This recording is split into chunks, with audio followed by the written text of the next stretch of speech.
इस वीडियो के अंदर हम चैप्टर मोशन एंड फोर्स में से टॉपिक डिस्टेंस एंड डिस्प्लेसमेंट इसको कवर करेंगे और इसके रिलेटेड आपके एमडी कैट एग्ज़ाम में क्या क्वेश्चन आ सकते हैं उनको डिस्कस करेंगे। फर्स्ट ऑफ ऑल डिस्टेंस और डिस्प्लेसमेंट इनमें क्या फ़र्क होता है। Actual path covered by the body is called distance, यानी एक बॉडी जब मूव करती है तो वो कितना टोटल पाथ कवर करती है वो उसका डिस्टेंस होगा, जबकि displacement is the shortest distance between two points initial and final point. अब इस चीज़ को समझने के लिए यहाँ पे आपके सामने एक बॉडी एक पॉइंट ए से मूव करके वो एक पॉइंट बी तक जाती है। अब फ़र्ज़ कर लें कि ये जो टोटल उसने पाथ कवर किया, ये जो कर्व पाथ आपको नज़र आ रहा है, तो इसको काउंट करके टोटल जो इसका पाथ है वो फ़र्ज़ कर लें कि वो 15 मीटर है, तो वो इसका डिस्टेंस होगा जो इसका टोटल पाथ है। और अगर हम इसके डिस्प्लेसमेंट की बात करें तो उसमें हम सिर्फ फाइनल और इनिशियल पॉइंट के दरमियान जो हमारे पास शॉर्टेस्ट डिस्टेंस है उसको काउंट करते हैं। तो यहाँ पे फाइनल पॉइंट बी है जबकि इनिशियल पॉइंट ए है, तो इनके दरमियान शॉर्टेस्ट डिस्टेंस कितना होगा, वो ये वाला होगा इन दो पॉइंट्स के दरमियान। और वो मैंने सपोज़ एक वैल्यू लिखी है कि वो 7 मीटर है। तो यहाँ इस केस में जो इसका टोटल पाथ है 15 मीटर, वो इसका डिस्टेंस होगा, और जो shortest distance between two points है वो इनका डिस्प्लेसमेंट होगा। उसके बाद distance is a scalar quantity, means कि ये सिर्फ मैग्नीट्यूड के ऊपर डिपेंड करती है, जबकि displacement is a vector quantity, means कि मैग्नीट्यूड और डायरेक्शन दोनों के ऊपर डिपेंड करती है। जब भी डायरेक्शन चेंज होगी एक मूविंग बॉडी की तो उसका डिस्प्लेसमेंट की वैल्यू चेंज हो जाएगी। इसके अलावा यूनिट दोनों का सेम होता है और वो मीटर होता है, डिस्टेंस का और डिस्प्लेसमेंट का भी, और डायमेंशन भी दोनों की सेम होती है और वो लेंथ के ऊपर डिपेंड कर रही होती है। अब इस टॉपिक के रिलेटेड कुछ इंपॉर्टेंट पॉइंट्स हैं जो आपने याद रखने हैं। फ़र्स्ट ऑफ़ ऑल ये याद रखिएगा कि जो डिस्टेंस है उसको हम फ़र्ज़ करें कि उसको एस से हम डिनोट कर रहे हैं और डिस्प्लेसमेंट को हम डी के साथ डिनोट कर रहे हैं। तो अगर एक बॉडी मूव नहीं कर रही, रेस्ट की हालत में है, तो उसका डिस्टेंस और डिस्प्लेसमेंट वो ज़ीरो होंगे।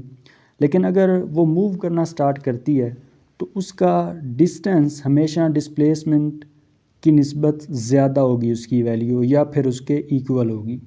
अब इक्वल किस केस के अंदर होगी, वो यहाँ पे लिखा हुआ है कि डिस्टेंस और डिस्प्लेसमेंट ये कब इक्वल होंगे, जब बॉडी स्ट्रेट लाइन के अंदर मूव कर रही है।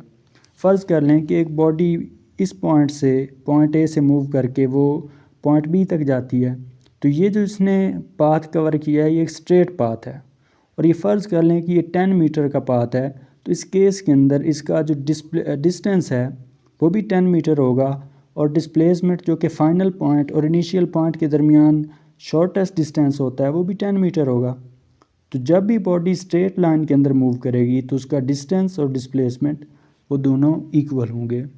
तो यही बात यहाँ पे भी लिखी हुई है कि अगर बॉडी मूव कर रही है तो उसका डिस्टेंस या तो इक्वल होगा, और वो केस हमने देख लिया कब इक्वल होगा, या फिर उसकी वैल्यू ग्रेटर होगी। और क्यों ग्रेटर होगी, क्योंकि ये सिर्फ मैग्नीट्यूड के ऊपर डिपेंड कर रहा होता है डिस्टेंस, जबकि डिस्प्लेसमेंट मैग्नीट्यूड के अलावा डायरेक्शन के ऊपर भी डिपेंड कर रहा होता है।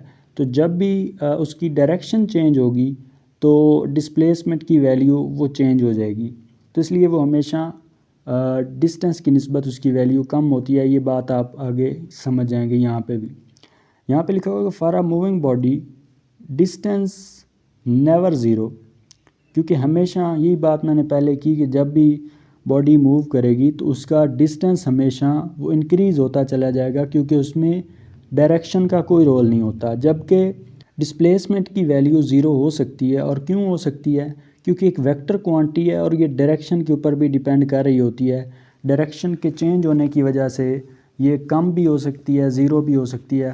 तो इसी की एग्जांपल है कि यहाँ पे अगर एक बॉडी वो एक पॉइंट ए से मूव करती है और एक सर्कल के अंदर मूव करके दोबारा से सर्कल कंप्लीट करके उसी पॉइंट पर आ जाती है, तो अब इस केस के अंदर अगर आप देखें इसका डिस्प्लेसमेंट, तो इसका फाइनल पॉइंट भी यही है, इनिशियल पॉइंट भी यही है, यहीं से उसने आगाज़ किया था। तो फाइनल और इनिशियल पॉइंट के दरमियान कोई डिस्टेंस नहीं है, ज़ीरो है, तो इसका जो डिस्प्लेसमेंट है वो ज़ीरो होगा।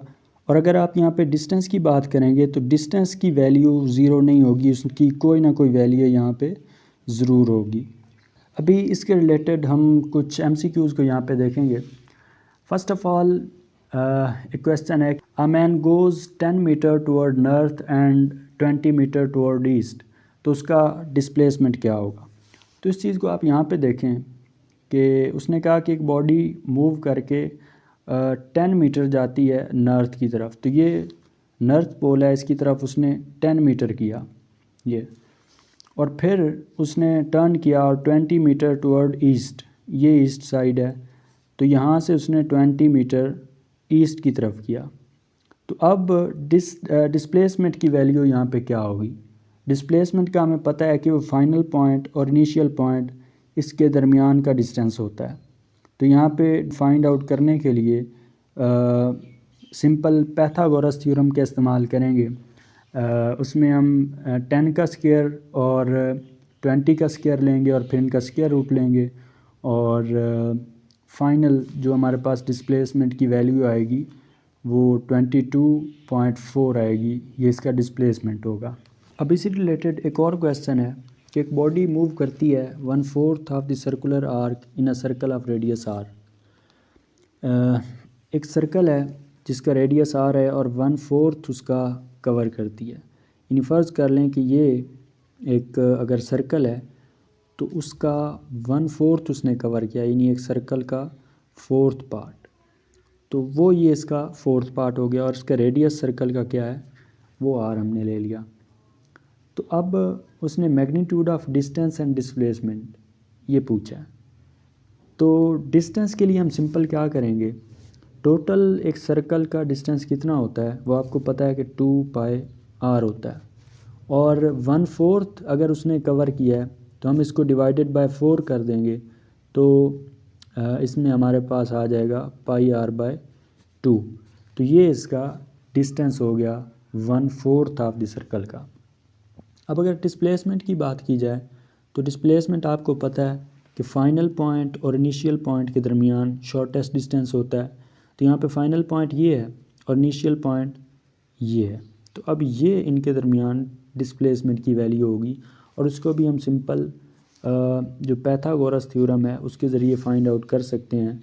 और इसके लिए हम क्या करेंगे कि रेडियस का स्क्वायर लेंगे और उसके बाद इनका स्क्वायर रूट ले लेंगे, तो हमारे पास जो डिस्प्लेसमेंट की वैल्यू है वो आ जाएगी।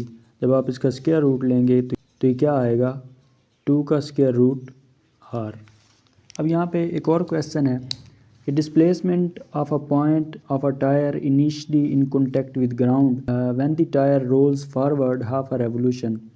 तो हमने डिस्प्लेसमेंट को फाइंड आउट करना है, कब करना है कि जब एक टायर जो कि initially in contact with ground था और फिर उसने रोल किया और हाफ रेवोल्यूशन कंप्लीट करने के बाद उसका डिस्प्लेसमेंट क्या होगा। तो सबसे पहले अगर आप यहाँ पे देखें कि फ़र्ज़ कर लें कि ये वो टायर है और इनिशियली उसने कहा कि ये इन कॉन्टैक्ट विद ग्राउंड है, फ़र्ज़ कर लें कि ये हमारे पास ग्राउंड है। तो शुरू में ये जो पॉइंट है ये ज़मीन के साथ टच कर रहा है, और उसके बाद ये टायर रोल करना स्टार्ट करता है, इस तरह से आगे मूव करना स्टार्ट करता है, और मूव कितना करता है, तकरीबन हाफ रेवोल्यूशन। तो हाफ रेवोल्यूशन कवर करने के बाद ये जो शुरू में पॉइंट जो कि इन कॉन्टैक्ट विद ग्राउंड था, यहाँ पे हाफ रेवोल्यूशन के बाद आप ये देखें कि ये पॉइंट कहाँ पे होगा। जैसे ये मूव करता चला जा रहा है और अगर ये कंप्लीट करता तो यकीनन ये दोबारा से मूव करता हुआ दोबारा से ये पॉइंट यहीं पर आ जाता आफ्टर अ 1 कंप्लीट रेवोल्यूशन।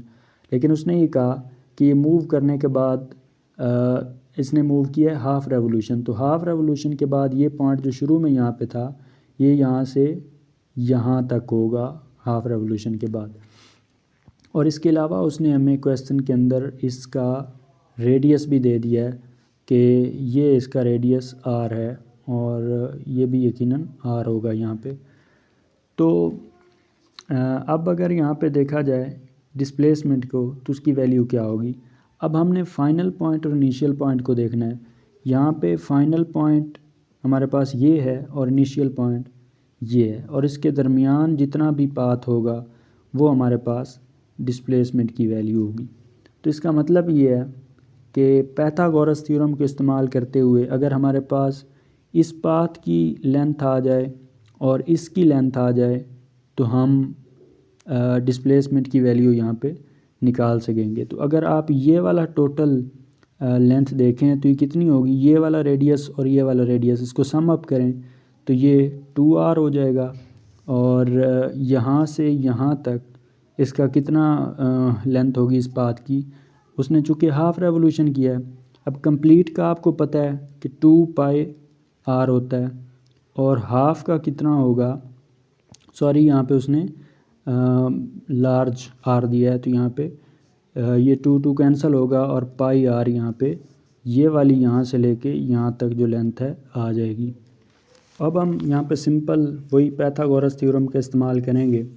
तो पाई आर का स्क्वायर लेंगे और ये जो टोटल लेंथ है 2r इसका स्क्वायर लेंगे और फिर इनका स्क्वायर रूट ले लेंगे, और मज़ीद आप इसको शॉर्ट करें तो क्या आएगा, पाई का स्क्वायर आर का स्क्वायर प्लस 4r स्क्वायर और इनके ऊपर स्क्वायर रूट। उसके बाद मज़ीद इसको अगर सॉल्व करें तो आप r को कॉमन ले सकते हैं, r का स्क्वायर यहाँ पे कॉमन आ गया और बाकी पाई स्क्वायर प्लस 4 और स्क्वायर रूट।